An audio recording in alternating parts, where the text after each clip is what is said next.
Yeah. It's officially 9:30. We'll call the meeting to order, and we'll start off with the Pledge of Allegiance.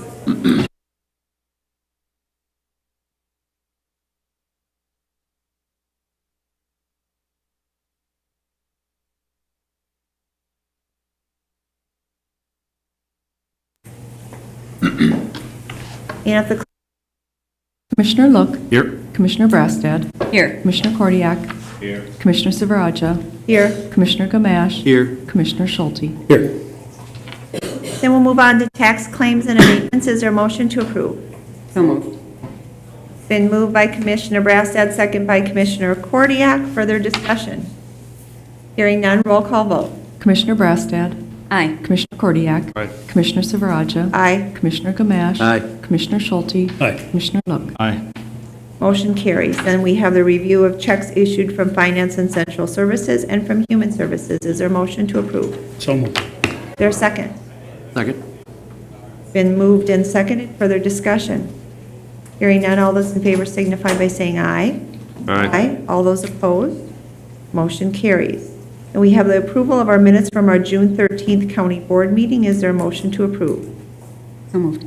Is there a second? Second. Further discussion? Hearing none, all those in favor signify by saying aye. Aye. All those opposed? Motion carries. Then we have one item today under Chair's remarks, and although state government remains divided, historic tax relief and transportation funding headlined the 2017 legislative session. And as Chair of our Intergovernmental and Community Relations Committee, I'd like to ask Commissioner Brastad to lead our discussion and a summary of what happened in St. Paul this year. Commissioner. Thank you, Madam Chair.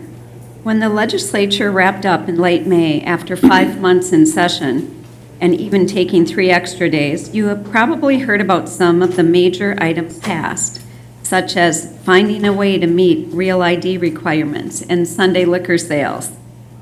Anoka County was successful on several important platform issues as well. In fact, if you look at our checklist of legislative priorities, this is one of the most successful sessions we've ever had, particularly in the area of transportation funding for 2 much-needed safety improvement projects. With us today is Anoka County's Community and Government Relations Director, Karen Skepper, who spent many long days and nights at the Capitol to summarize our accomplishments. Karen? Good morning, Madam Chair, Commissioners. Again, I'm Karen Skepper. I am the Director of Community and Government Relations. Part of my responsibilities is to monitor the legislative session and make sure that the needs of Anoka County citizens are being met. Early in the year, we start a process where we work with our departments and divisions and determine what tweaks need to be made to laws, what things aren't working, and what our priorities are.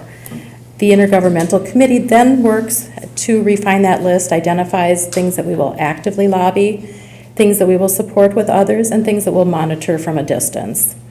Today we're going to talk primarily about our big list, the things that were very important to us. Our Human Services Division had a wish list that included 4 different projects here. A group residential housing block grant program. This was to help restructure some payments and make the program work a little bit better. You can see a check mark in that box. That means we were successful. That has now become law. A local collaboration pilot program to increase competitive employment for transitional age youth was included in the jobs bill. Again, a very important piece for us. It allows youth who are disabled to receive some training. Our Parks Department had a technical correction that needed to be made. There was a funding awarded a couple years ago, and the rules changed. And in order to be able to apply those funds to a new project, we had to go back to the legislature. We were able to check that one off our list too this year. Big one for us. It's so hard to find foster care families. There's a unique program that has been started through our collaboration with local churches and our Human Services Division.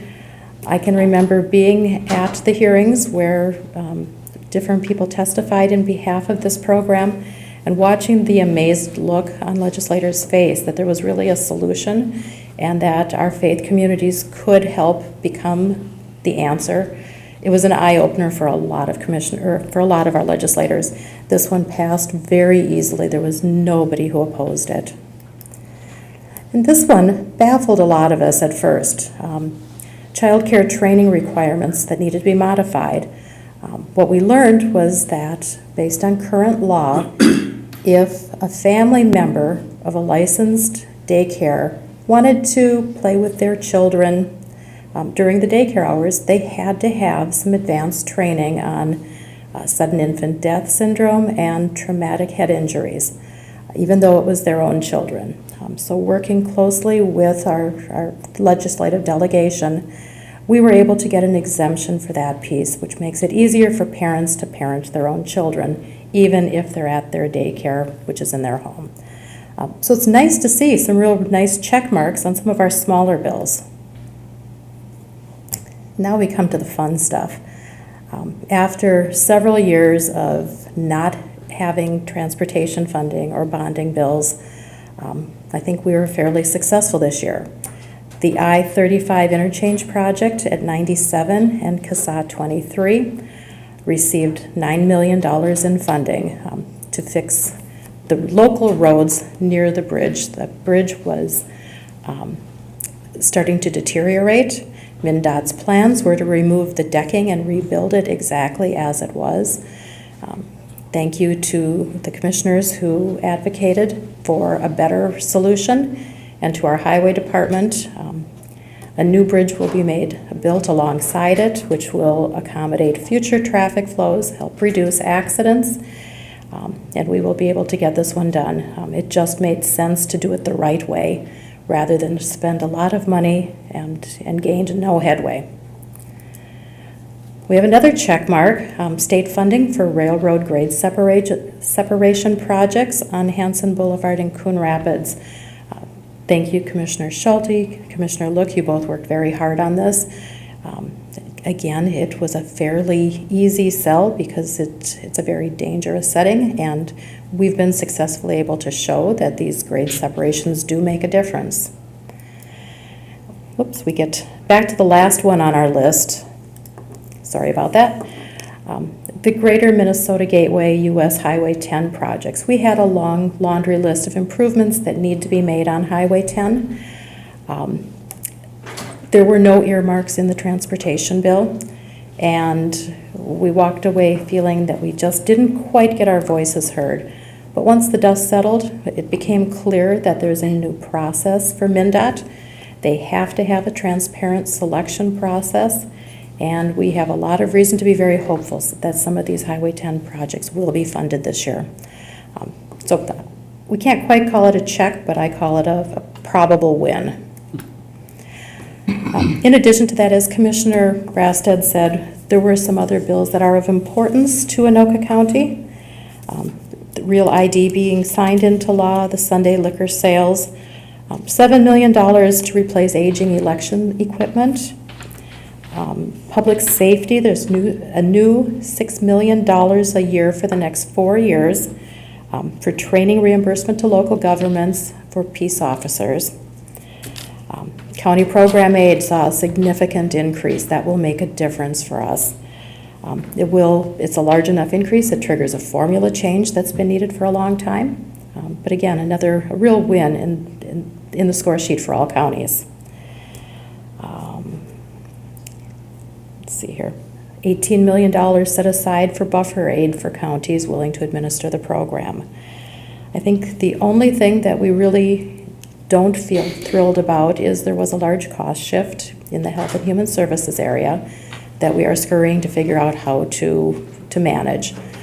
But all in all, I would say that this past legislative year was a very, very good year for Anoka County. Happy to stand for any questions you might have. Anyone have any questions or comments? Just want to thank my fellow board members, our staff who end up going down and testifying because they really are the subject matter experts and can really speak to some of these issues.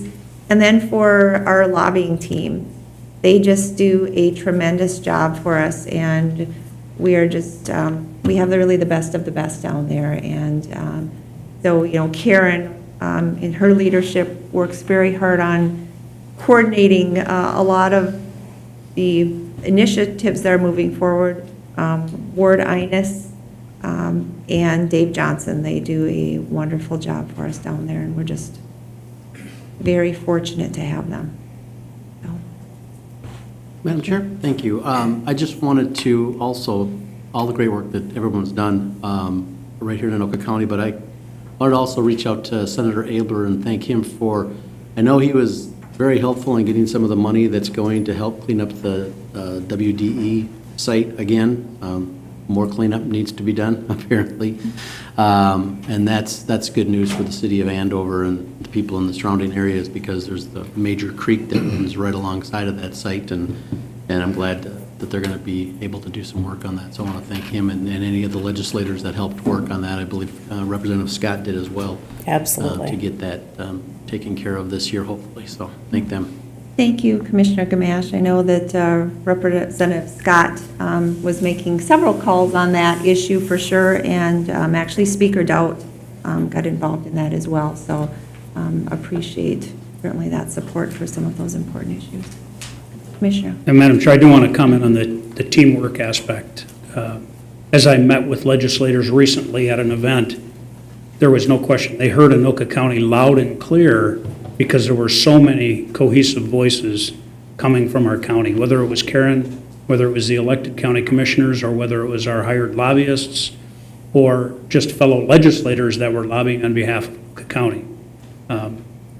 In all my years as an elected city council person, now county board member, I've not seen a year like this for Anoka County. This is just fabulous.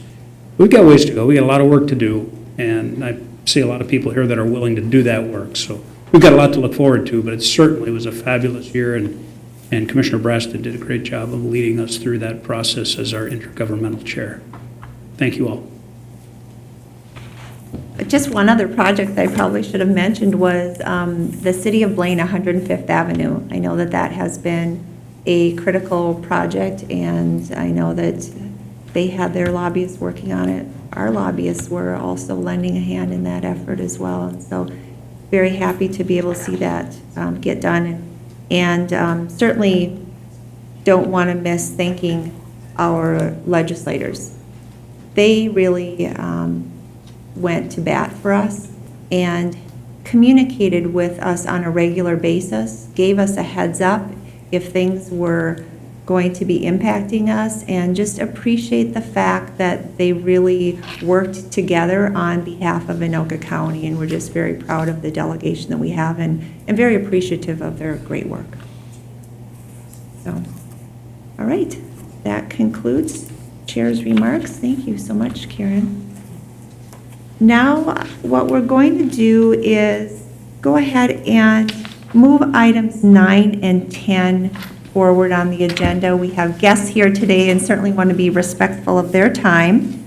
So the first one is the City of Coon Rapids. So I'll welcome you to the podium and let you introduce yourself.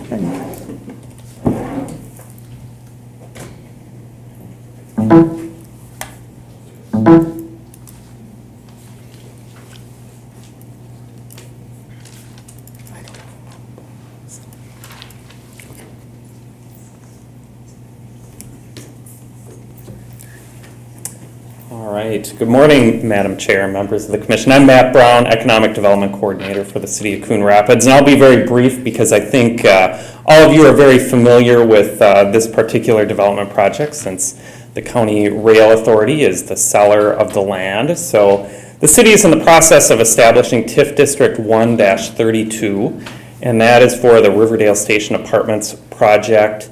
As you likely know, the Rail Authority has a purchase agreement to sell approximately 15 acres of land, vacant land, adjacent to the Coon Rapids Riverdale commuter rail station along Northdale Boulevard, kind of behind Target. The Coon Rapids Housing and Redevelopment Authority will buy all 15 acres, and And at the same time that closing occurs, we'll sell approximately half the land to Sherman Associates, which is a Minneapolis-based housing developer.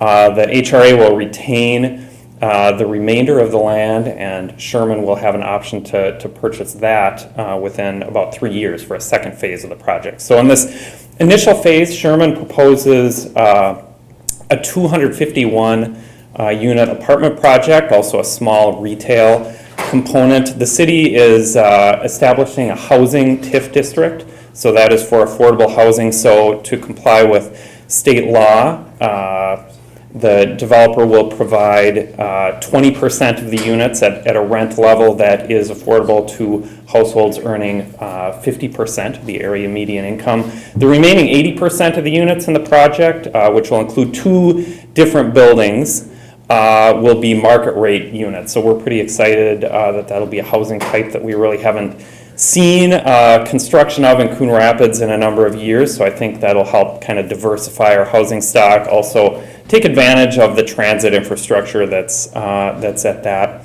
location. I know the county, when we were working out a purchase agreement, was very sensitive to the fact of not, over subsidizing or providing a significant amount of TIF to the project. So we work things out with the developer where we won't provide more than 10 years of tax increment. State law allows up to 26 years for a housing district. And that's part of our purchase agreement with the county and the developer. We're also continuing to work with the developer as a development agreement is hammered out in the next few weeks. We're also looking to cap that amount of TIF at a dollar amount that corresponds to the actual need. So there's some likelihood it'll actually end up being fewer than 10 years of TIF. So again, thank you for your support and cooperation on the project in general, and I'm happy to answer any questions. Does anyone have any questions or comments? Madam Chair, Commissioner Schulte. I would just like to thank the city of Coon Rapids and my fellow Regional Rail Authority members. It was a tough negotiation. I mean, there was a lot of angst back and forth coming to all the right numbers and knowing that we were selling off a piece of land for a good use, but at the same time making sure that county taxpayers were protected and that the city was well served. The city did a great job in their negotiations with Sherman. I think they're going to wind up with a fabulous product. It's very close to my home, so I was interested in the process all along, and the city council seems like they're on board to agree with us, and so hopefully we can get this all done and start some construction, move some dirt, and show people that government doesn't always work that slow. And Madam Chair, on that note, I should mention, at this point, it looks like the closing will occur in about October, and they should be in the ground before the snow flies. Great. Well, thank you so much, Matt, for coming and sharing the information about the TIF district with us. Appreciate it. You're welcome. Right. Next, we will move on to the City of Ramsey has a proposed modification to a TIF district that they have. Let's see if we can get this one up.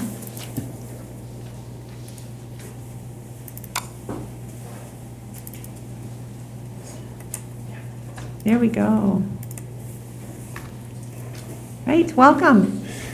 Thank you, Chair Silveraja, members of the commission. My name is Patrick Bramall. I work for the City of Ramsey. I'm the Assistant City Administrator / Economic Development Manager, and I'm here to talk to you about a development project that we're currently undertaking that includes the establishment of a new TIF district and the modification of our larger development district.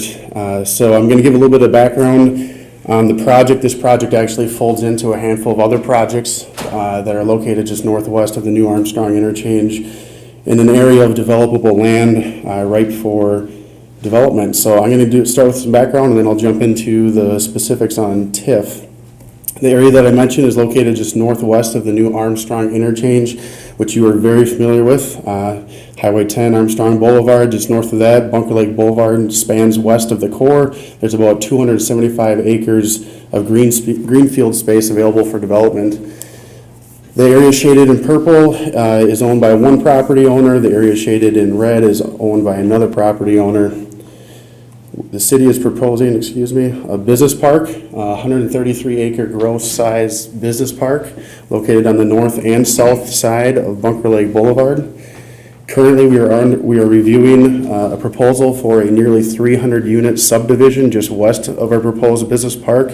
It would be straddled right against the existing Links at North Fork golf course. So that development is currently under review. We're looking at July 25th, providing final plat approval. We've already provided preliminary plat approval for that development. On the north side of this developable area, we're also considering a 149-unit subdivision. They're currently in the sketch plan phase today. So just wanted to give a little bit of context. There's a lot going on. Utilities run to the point shown on your screen today. They are run there for the proposed Legacy Christian Academy, which never came to fruition. So that's where utilities are today. With the projects that I just mentioned, we're going to be extending utilities to the location outlined on your screen, so about halfway up the proposed capstone development. So getting a little bit closer to the reason I'm here today, PSD, a local developer in Ramsey, is purchasing 45 acres of the proposed City of Ramsey's new business park, so the south side of Bunker Lake Boulevard in between Highway 10 and Bunker Lake Boulevard. It's two separate parcels totaling, like I said, about 45 acres. They've put together a master plan that shows about 7 buildings. The 2 buildings that are important, at least off the bat, are the 2 on the screen before you here now. Building 1 is a 60,000 square foot speculative industrial building with 24-foot clear tilt-up concrete ceilings. And then building number 2 is for an indoor sports center. It's actually Adrenaline Sports Center, which is currently located in Coon Rapids. So PSD is proposing to construct both these projects over the winter. They're on a really quick timeline, especially for the Adrenaline Sports Center facility. One of these projects will be using TIF, is proposed to be used for TIF. That's building number 1. The other project is not using TIF. From a visual perspective, this is what the property will look like from Highway 10, and it includes a handful of glass facades and breaks in the roof line and changes in color. These are some totals of the investment by PSD for this first phase. They're in about $15 million into this project to kick it off. So the reason why I'm here, that's the background, that's the context. I thought that's probably more exciting than talking about the details of TIF. We're here to talk about TIF. So TIF is a state statute-enabled tool that allows communities to take financing from a project, redirect it back into a project for an incentive to help move projects forward that wouldn't happen but for TIF. And so through that process, that state statute guided process, counties and school districts are allowed to provide comments back to the city that's proposing the establishment of a new TIF district, and that's the reason why we're here today. So there's 2 parts to this. One is to modify our development district number 1, and secondly is to create TIF District 16. I'm not going to get into the basics of TIF, but I'm sure the county board is familiar with it. But for the sake of the public watching, TIF works by taking the new value shaded in red in this example, the new value created by a new project, and redirects those dollars back into a project. The existing value shaded in green stays frozen. Another item to note, I know that's important to the city of Ramsey and the county, is other items that are excluded from TIF. So we do create that new value, but we don't capture 100% of that new value. The state taxes get pulled out along with fiscal disparities. So any fiscal disparities that this project is responsible for continues to be paid, and that is actually pulled out of that new TIF increment. I mentioned that there's 2 things that we're doing today. One is modifying development district number 1. Every community has at least one development district, if not multiple development districts. Within those development districts, you can have individual TIF districts. A little bit complicated. So Ramsey's development district is essentially the southern third of our community, everything south of Alpine Drive. We're pitching the project that I just mentioned. It's a TIF district for PSD. We're calling that TIF District 16. So when we identify that we're modifying TIF or Development District 1, this is what we're doing. We're modifying Development District 1 to establish TIF District 16.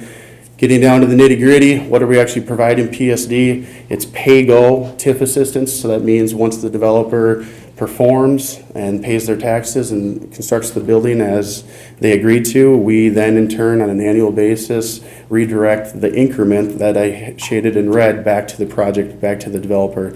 At this point in time, we just made an adjustment this morning. We're at $218,000 of assistance back to PSD over the course of 9 years. So that's the summary of the project. I'm happy to stand for questions. Commissioner Look. Madam Chair, thank you. I'd like to thank Patrick. I think that Ramsey has had a good run of development here as of the last, let's say, 10 years, and this being the primary area for development. It's good to see, I know that Ramsey has a lot of different type of property types. You might say some density, some larger acreage, and it's good to see this development kind of compressed in that lower section of the community, like you indicated. Still allowing that tax base to be generated, and yet not, and yet allowing that flexibility throughout the community. The one thing I did want to note is that it's good to see development kind of occurring now after we've made significant investments on Highway 10 and more investments to come.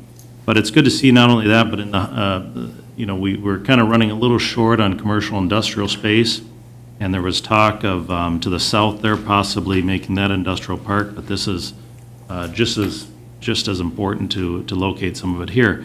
And the reason why I think that's important is because we've also talked about the fact that we export 70% of our labor force, and people get on Highway 10 and they drive to wherever their jobs may be, and that creates a certain level of congestion. And so being able to live near where you work, walk, bike, drive, whatever you want, but not have to necessarily get on the main thoroughfare of Highway 10 and fight traffic all the way to where you're going, I think is a enhanced quality of life.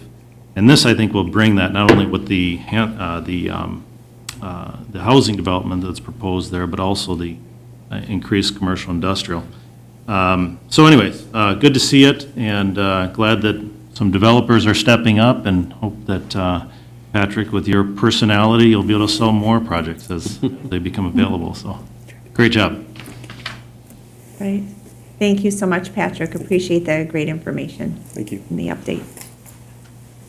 Okay, now we will move back to Management Committee report. Commissioner Brastad. Thank you, Madam Chair. The Management Committee recommends approving the following personnel transactions. 2 new 1.0 FTE dispatcher 1s, grade 209. These will be working in central communications in our 911 and would be considered higher aheads, and they are non-budgeted effective June 27th. Is there a motion to approve? I'll move it. Second. Been moved by Commissioner Kordiak, second by Commissioner Schulte. Further discussion? Hearing none, roll call vote. Commissioner Kordiak. All right. Commissioner Silveraja. Aye. Commissioner Gamache. Aye. Commissioner Schulte. Aye. Commissioner Look. Aye. Commissioner Brastad. Aye. Motion carries. And then we have an additional agenda item for management. The Management Committee recommends adopting Resolution 2017-M2, a resolution approving the negotiated agreement on resolved issues and the arbitration award on unresolved issues covering the collective bargaining agreement between the County of Anoka and the American Federation of State, County, and Municipal Employees, Council 5, representing the probation officer/probation officer aid unit for the calendar years 2016 and 2017. I'll move it. Is there a second? I'll second. Further discussion? And I know Scott Lepeck is here if anybody has any specific questions, but I think folks have pretty much read it over. All right. Hearing no further discussion, roll call vote. Commissioner Silveraja. Aye. Commissioner Gamache. Aye. Commissioner Schulte. Aye. Commissioner Look. Aye. Commissioner Brastad. Aye. Commissioner Kordiak. Aye. Motion carries. And that concludes my report. Thank you, Commissioner Brastad. Now we'll move on to Transportation Committee report. Commissioner Schulte. Thank you, Madam Chair. Our committee met here in the Government Center on June 19th, and we have 5 action items for you today in our Highway Division. The committee recommends approval of a resolution regarding the election of jurisdiction for the Minnesota buffer law. To be clear, every county in the state is being asked to either accept or deny the responsibility to enforce buffer legislation. If we deny it, it goes back to the Board of Water and Soil Resources, more affectionately known as Bowser. Most counties in the state, I've been to a lot of spring district meetings for the Association of Minnesota Counties, and I've not heard of any yet, of all the counties I've been to. I think there's like 38 that I've been to so far out of the 87. And they've all chosen to accept the responsibility, believing that local control and a local thumb on top of property owners is better than a statewide thumb. With that, Doug Fisher's here, the head of our Transportation Division. I know he has a new update for us on the Coon Creek Watershed District and their decision last evening. So if it's okay with you, Madam Chair, I think we'd have Doug comment. Absolutely. Doug? Madam Chair, County Board members, Commissioner Schulte, I'm Doug Fisher, Transportation Division Manager and County Engineer. Last night, the Coon Creek Watershed District at their board meeting did adopt that they would take on that enforcement responsibility for protected waters only. So they did not take that responsibility for their ditch system that they have jurisdiction over, but for protected waters, which are essentially lakes. Those are the DNR protected waters, so the large water bodies. I think in part they did that because right now there are no known violations of the buffer law on those protected waters. And it's just kind of their, I don't want to use the pun, but kind of just dipping their toe in the water here, so to speak, because this is a new item and they want to see how this thing's going to evolve over the next couple of years. So that being said, if we do approve this resolution by the county board, we would have enforcement jurisdiction over the ditches, not only our Anoka County ditch system, but the ditches within the Coon Creek Watershed District as well, since they declined to take that enforcement action. Again, there are very few known enforcement violations, and the enforcement provisions won't even take effect for, I mean, it's out there since this is a new law and there's new education and so on and so forth. So, and again, the Anoka Conservation District really has the majority of the work involved in this, because they're the ones that have to identify the violations. They have to work with the property owners. It's not this, our authority would be in enforcing any actions should a property not come into compliance. So that's what our enforcement responsibility would be on this.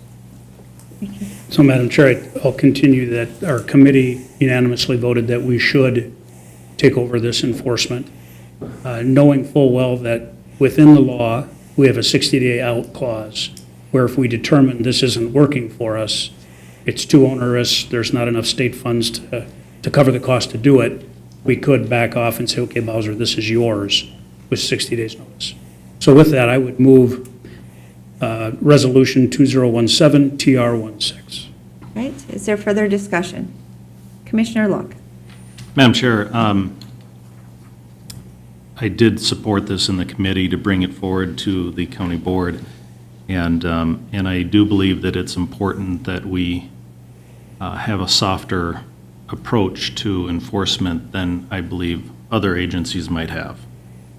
And the reason why I support that is because I've seen where developments that were required to have buffers were significantly less in value than the ones without buffers, confirmed by developers buying land. They add up the square footage, they pay less based on that with a buffer. And so it somewhat gets into the realm of property rights. And I think there's people that see it as an important concern as it relates to what do they own and how can they manage their own property. And I saw it while I served on the Ramsey City Council, and I'm seeing that some of those same advocates are down at the legislature advocating for this buffer law. And I'm a little leery of what the future may look like. That being said, sometimes we see rule changes that occur, not law, but rule changes that occur and impact how these laws are applied to residents. And so, while I'll support this today, I'm going to keep a vigilant eye on what the state wants us to do going forward. And if any changes occur to what they want to, how they want us to enforce, I think at that point, we need to take a strong look at it, because I don't see this as one and done. I see it as a camel's nose under the tent. And under no circumstances do I want to participate in mission creep, and I want to speak publicly to that, so. Thank you, Commissioner Look. Further discussion? Madam Chair, I think that's an important clarification, that we didn't write the law, we didn't really advocate for the law, we're just being asked to enforce it. And clearly, if we disagree with the law, we should continue to work at the legislature to change it. But in the meantime, you're correct, Commissioner Look, in that if we can have a softer hand or a more gentle hand in enforcing this, that's our goal. That's our opportunity to soften the enforcement of the law. At the same time, we should be working to change it if we disagree with it. So I concur. Madam Chair? Yes, Commissioner. Thank you. We mentioned Coon Creek Watershed had decided not to participate except on the protected waters, correct? And I believe the information we have from the Rice Creek Watershed, which is the other one, is they're doing the same thing, or they're all completely? Okay. I was just kind of trying to remember how that was going, but I knew that they weren't really going to be responsible for the ditches, so it's kind of falling on us. I would agree that as a county board and as the body that would help run this, on a local level, it's better to have it come from us. We're closer to the residents, to the people that we'll be working with. I think that keeps government a little bit more personable, and they don't have to deal with a far-off state agency. And hopefully we can make it as easy as possible for those who will be involved. But I think it's good to have us as the board, because we have more of a close personal relationship with some of the people that might be involved, that might help make things work a little bit easier. And then the 60-day is kind of nice, because it does give us the opportunity, if things go wrong and we don't like what's happening, we can get out of it. So I'm going to support this. Thank you.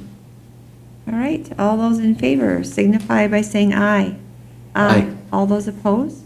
Motion carries. Next item. Thank you, Madam Chair. The committee recommends approval of a resolution of support for state bond funding for the Highway 10 corridor reconstruction.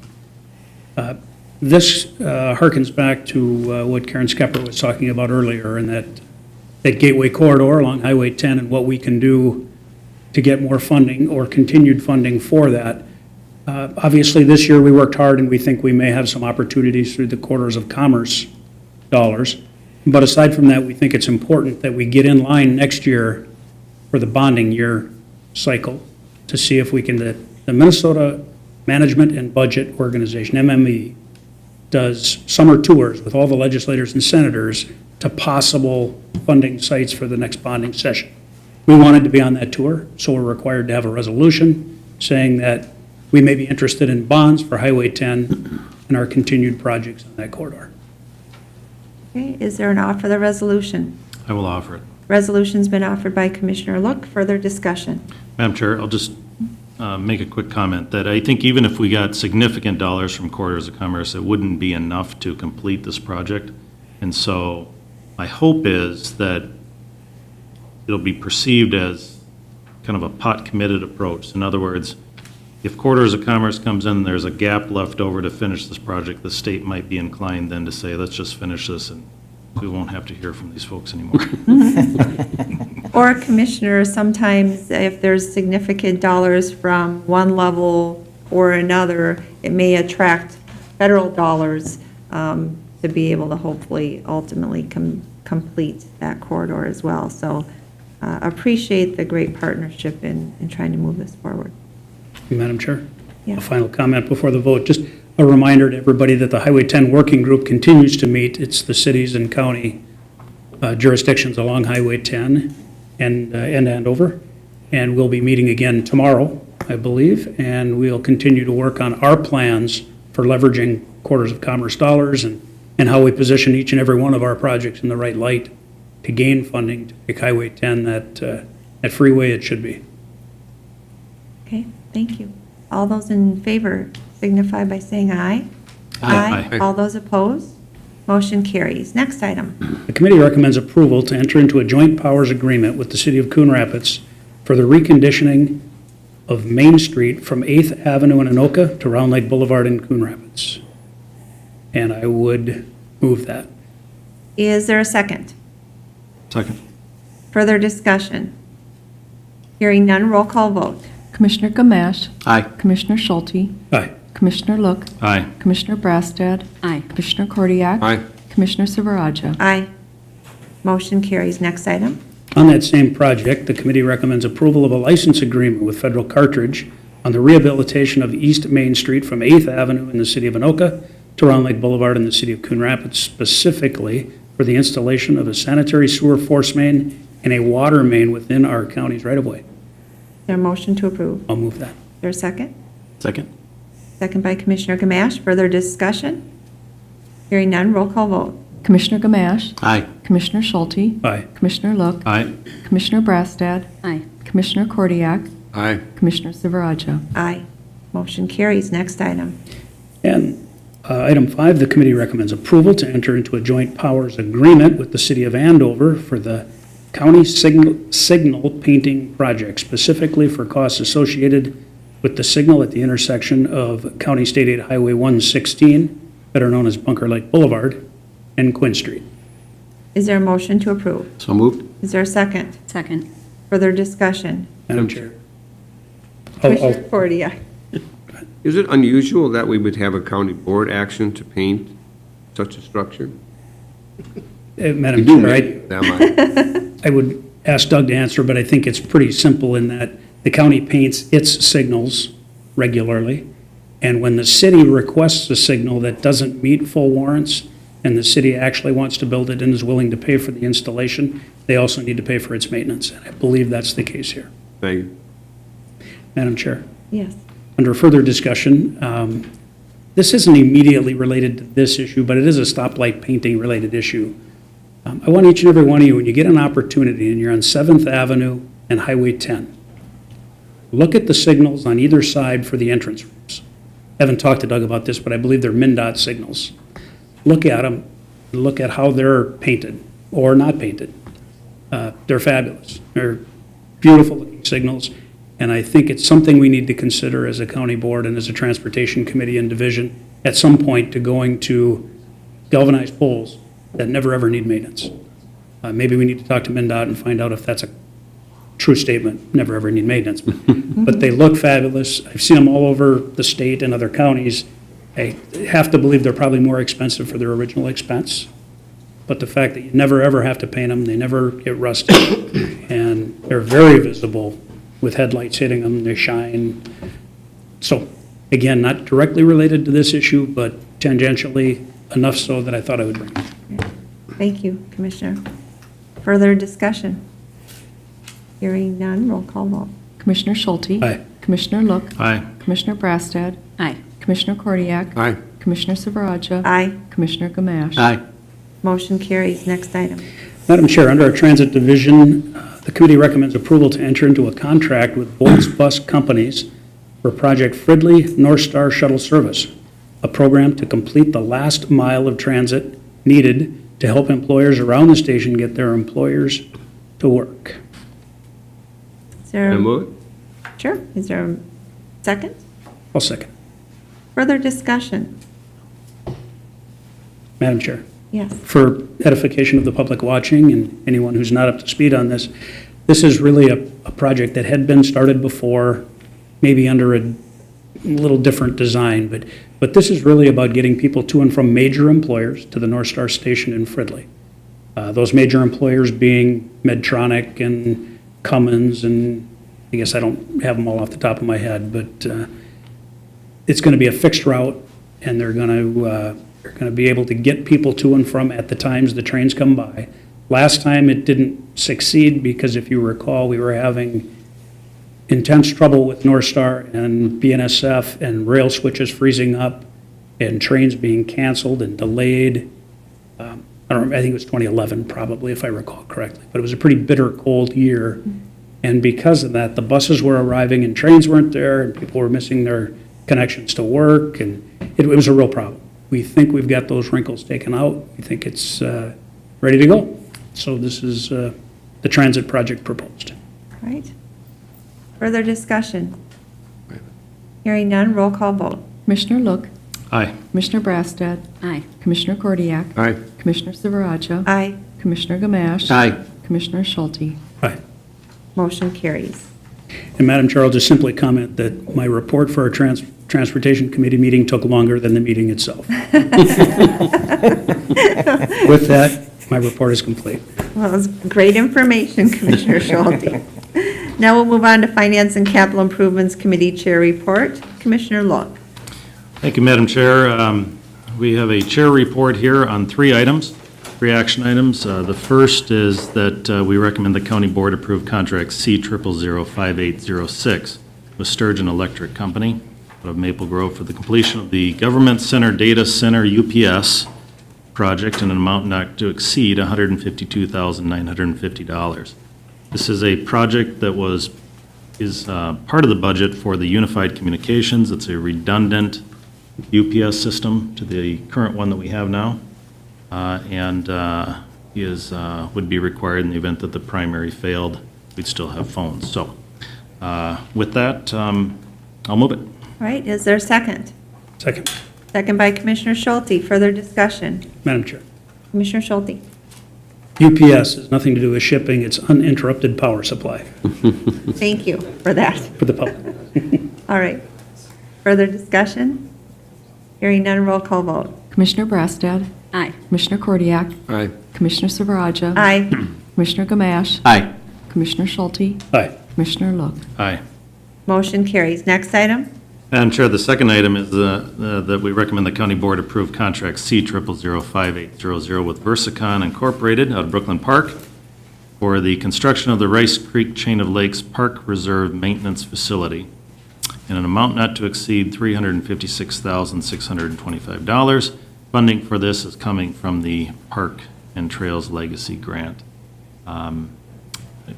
Currently, all the equipment that will be housed inside of this facility is stored outdoors right now. And so I think during the winters and during whatever inclement weather, lifespan of equipment stored outdoors is always shortened. So it'll be nice to get it inside. This is a one of 2-phase project. This is the main storage facility right now. The second phase will be an office and bathroom component added on at a different time. I'm assuming that'll be Park and Trail Legacy Grant dollars too, but this is 100% funded by Park and Trail. I will move approval. Is there a second? Second? Second by Commissioner Kordiak. Further discussion? Hearing none, roll call vote. Commissioner Kordiak. Aye. Commissioner Silveraja. Aye. Commissioner Gamache. Aye. Commissioner Schulte. Aye. Commissioner Look. Aye. Commissioner Brassad. Aye. Motion carries. Next item? Madam Chair, I was hoping that we'd gun that project just to put a little stress on Mr. Vondelinde, but that went over too easy, so anyway. Item number 3 is Chair recommends the county board approve Resolution 2017-F5 adopting performance measurement program. And this is an annual program that we can participate in by providing the state with our performance measurements. And they actually compensate us for this. It's not a mandate as of yet, so we are happy to provide them with all the good information that we come up with annually. Is there an offer of the resolution? So moved. Further discussion? Hearing none, all those in favor signify by saying aye. Aye. All those opposed? Motion carries. And Madam Chair, that concludes my report. Thank you, Commissioner Look. Now we'll move on to Human Services Committee report. We have a few items under the consent agenda. Unless someone wants to pull something out separately, I will move the consent agenda. Is there a second? Second. And it's a roll call vote. Commissioner Silveraja, Aye. Commissioner Gamache, Aye. Commissioner Schulte, Aye. Commissioner Look, Aye. Commissioner Brassad, Aye. Commissioner Cordia. Aye. Motion carries. Next item is to consider recommending the county board accept funding in the amount of $100,000 from the Department of Employment and Economic Development's Office of Youth Development and Vocational Rehabilitation Services for Navigate Outreach to Schools Career Advisor Pre-Employment Transition Services to 150 youth with a focus on serving youth with disabilities and an emphasis on youth from communities of color from July 1st, 2017 through September 30th, 2018. I will move this. Is there a second? Second? And then I would just comment that we were actually a pilot site for this particular program, and it has been so incredibly successful. In the state of the county address, I actually highlighted an individual who ended up going through training and had the additional support services that he needed, and was really the first one out of that group to go out there and secure a good paying job. And just the self-confidence that it gave him, and really life-changing. So we're really excited to be able to continue with this wonderful program and meet the needs of people and helping them gain employment. So roll call vote on that one. Commissioner Gamache, Aye. Commissioner Schulte, Aye. Commissioner Look, Aye. Commissioner Brassad, Aye. Commissioner Cordiak, Aye. Commissioner Silveraja. Aye. Motion carries. The next item is to consider recommending the county board enter into contract renewal between Economic Assistance and the Anoka County Sheriff's Office for fraud prevention investigation services in an amount of $261,130 from July 1st, 2017 through June 30th, 2018. And as you may recall, this has been a long-standing arrangement that we've had with the Sheriff's Department. Appreciate that great partnership, and really produces some incredible results that, you know, our staff, I think the partnership are really one of the best in the state. So great program in making sure that those who are truly eligible for assistance are the ones getting it, and the people who really are not eligible, who are trying to get assistance, we make sure that they're held accountable for their actions. So I will move approval. Is there a second? Second. Further discussion? Hearing none, roll call vote. Commissioner Gamache, Aye. Commissioner Schulte, Aye. Commissioner Look, Aye. Commissioner Brassad, Aye. Commissioner Cordiak, Commissioner Silveraja. Aye. Motion carries. Under Social Services, to consider recommending the county board accept grant funding in the amount of $550,000 from the Minnesota Housing for Family Homeless Prevention and Assistance Program Services from July 1st, 2017 through June 30th, 2019, and certainly very appreciative to be able to be awarded those funds. And then to consider recommending the county board then enter into a contract renewal with the Salvation Army for the Family Homeless Prevention Assistance Program services, again, for the same time period. And the contract maximum for that is $327,455. And then in turn to consider recommending the county board enter into contract renewal with Emma B. Howe, YMCA, for Family Homeless Prevention Assistance Program services for that same time period. The contract maximum for that would be $213,536.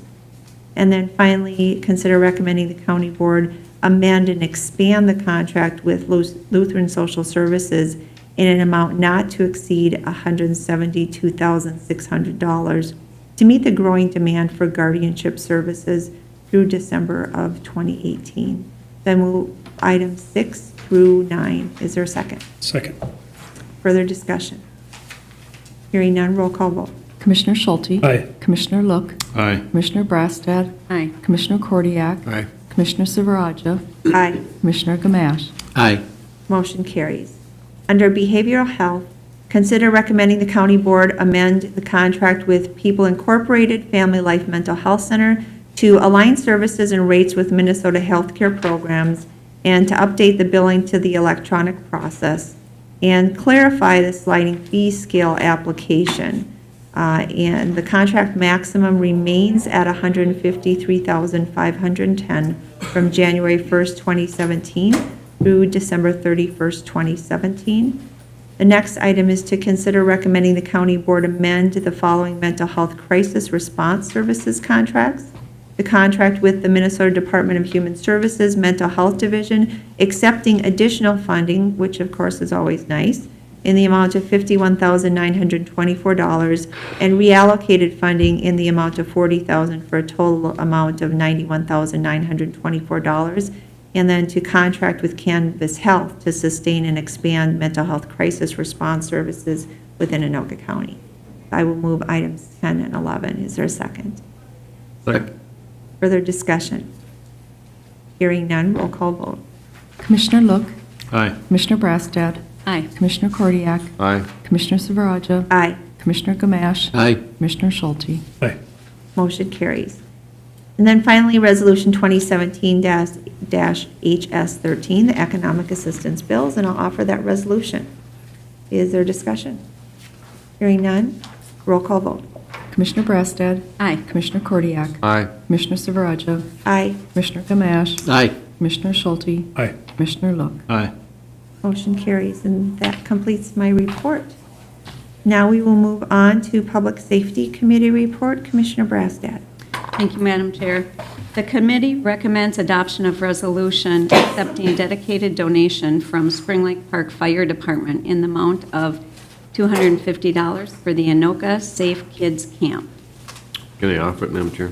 Resolution has been offered by Commissioner Kordiak. Further discussion? Certainly always very appreciative of those donations. Roll call vote. Commissioner Kordiak. Aye. Commissioner Silveraja. Aye. Commissioner Gamache. Aye. Commissioner Schulte. Aye.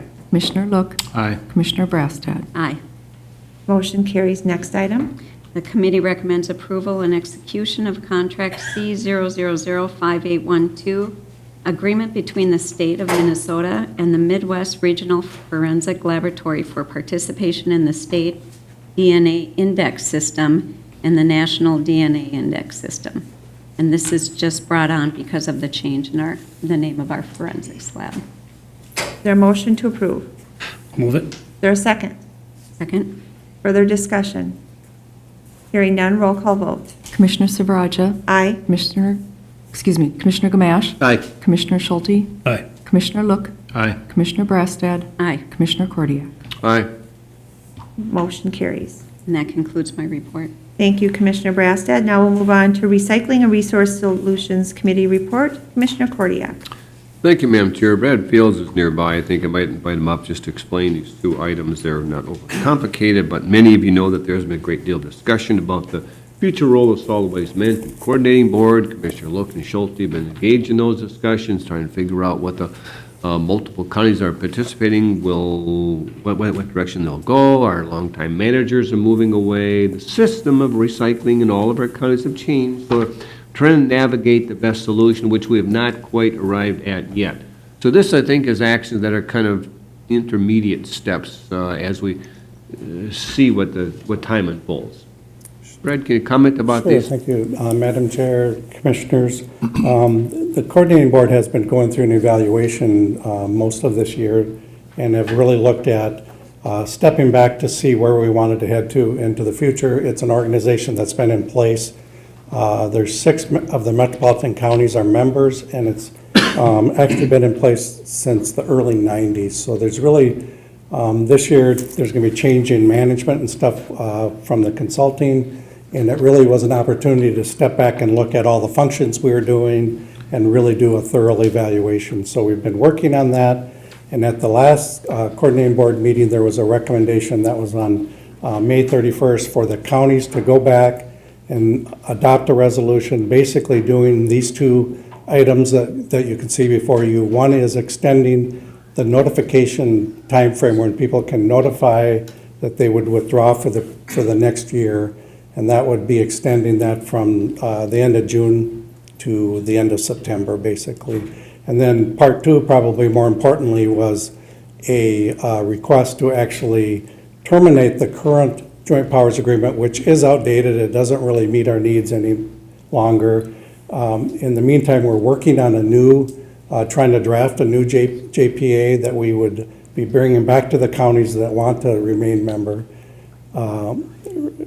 the membership in the organization. And that termination would be effective January 1st of 2018, or when the new joint powers agreement is approved and effective. So basically, this resolution is just to keep us moving forward, doing the evaluation, and giving us opportunities to look at down the road our desire and who wants to remain in the organization, and really with a whole new look and a lot of different, fewer activities, but probably more of a focus on those activities.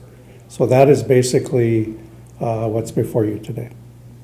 So is there an offer of Resolution 2017-RRS3 to include items A and B? I'll offer. Resolution has been offered. Further discussion? This comment, Madam Chair, that at some point in time that we kind of figure out the direction, you all have an opportunity to join in that discussion and consider what our future role with that entity, however it will look then, will be. Thank you. Madam Chair, I serve on the Solid Waste Management Coordinating Board Executive Committee, so I've sat through a number of these meetings and undulations up and down and back and forth. And as the executive committee thinks, as the Solid Waste Management Coordinating Board thinks, we will likely dissolve with these actions. However, each and every one of those people need to bring it back to their either 5 or 7 member boards. I think they're probably all 7 member boards in this group. But they need to go back to them, and they need to convince their fellow board members that this is the right tack. Now, many of them want to stay with a joint agency of some kind, a number don't, and we'll need to figure out where we're at. After we dissolve this, after we drop out, we can decide before January, do we want to join this new JPA or not? And there are some great benefits to a regional joint agency. We just need to decide if that benefits us. And so I would ask each and every one of you to keep your ear to the ground on this issue, because it's not going to go away. We're going to have, this is a final decision as far as the current JPA, but we'll need one more decision before too long on whether we rejoin the new JPA or whether we're out and on our own for the rest. So thank you for your time. Thank you. I'll stay tuned. Commissioner Logue. Madam Chair, I think that there was a lot of discussion around the fact that the swim club has, or what it's affectionately referred to as, has brought us to where we're at, and has matured, so to speak. And there's been, I think, a lot of objective thought that's gone into this of what's the value that it currently is, and is there still value for the tax dollars being spent? And we've seen that actually quite a bit this year in terms of the County Transit Improvement Board and other kind of group boards. And I think that it's oftentimes in government, things just keep going the way they've always gone. And so this is a little bit of a departure from that and saying, let's shake things up and see where the value is, and is there still bang for the buck? If there is, then we can kind of rewrite those agreements and look at it. And I think I want to commend all the board members, because that's been the general consensus, is that we really need to evaluate and see if there's the value that we need for our taxpayers in these boards. Madam Chair. Commissioner Cordia. I might just comment that I agree with each of those comments, recognizing that there is the legislative piece that impacts Anoka County in terms of protecting our interest. And that's a piece that you have to do that in concert and cooperation with others. And there's always a benefit in regional cooperation. And once we figure out how we might look again, there's always a place for counties to work together toward a common end, whether it's legislative or something else. So I'm sure the committee and the counties will discuss that carefully and come out with the best answer. So we'll see how that unfolds. All right. And I assume, Madam Chair, that we're acting on both A and B? Yes, Quite that's correct. Thank you. And it's a roll call vote. Commissioner Gamache. Aye. Commissioner Schulte. Aye. Commissioner Look. Aye. Commissioner Brastad. Aye. Commissioner Kordiak. Aye. Commissioner Silveraja. Aye. Motion carries. And Madam Chair, the other items are for information purposes only. That would conclude my report. Thank- Okay, thank you very much. We will move on to then item number 11. Consider approving contract C0005834, the purchase of commercial automobile insurance for Anoka County for a one-year period ending July 1st, 2018, at a premium of $240,998 from USLID Public Sector Hudson Insurance Company through Arthur J. Gallagher. And I would just comment that, once again, Bill Keller has done an amazing job for us. And this is a decrease in premium of $48,974 over last year. So again, just appreciate the great work done there. I will move approval. Is there a second? Second. Further discussion? Hearing none, roll call vote. Commissioner Gamache, Aye. Commissioner Schulte, Aye. Commissioner Look, Aye. Commissioner Brassad, Aye. Commissioner Kordiak. Aye. Commissioner Silverajo. Aye. Motion carries. The next item is to consider approving the contract C0005833, or 0005833, the purchase of a professional and general liability insurance for the East Central Regional Juvenile Center for a one-year period ending July 1st, 2018, at a premium of $26,139.19 from GenStar Insurance Company, again, through the Arthur J. Gallagher Risk Management Services. Now, I think that Bill is trying to make sure that he has a decrease in every single one of this. This one is $4.81, however, but once again, appreciate the great work it's not always easy to keep insurance rates even level, let alone have any sort of decrease. So appreciate the great work there as well, and I will move approval. Is there a second? Second. Further discussion? Hearing none, roll call vote. Commissioner Schulte, Aye. Commissioner Look, Aye. Commissioner Brassad, Aye. Commissioner Kordiak. Aye. Commissioner Silverajo, Aye. Commissioner Gamache. Aye. Motion carries. Committee appointments. We have a number of them. The first is to consider appointing Noel McCormick, representing the citizen at large, to the Community Health Advisory Committee for a three-year term expiring June 26, 2020. The next one is to consider appointing Jeff Caters, Ramsey Police Chief, representing municipal law enforcement, to the Emergency Medical Services Council for a three-year term expiring June 26, 2020. And then for informational purposes, my reappointment of the following individuals to the Anoka County Workforce Development Board for two-year terms expiring June 30th, 2019, Michael Thews and Terry Hart. So I will move items A and B. Is there a second? Second. Further discussion? Hearing none, all those in favor signify by saying aye. Aye. Aye. Aye. All those opposed? Motion carries. And that completes our agenda, and meeting is adjourned.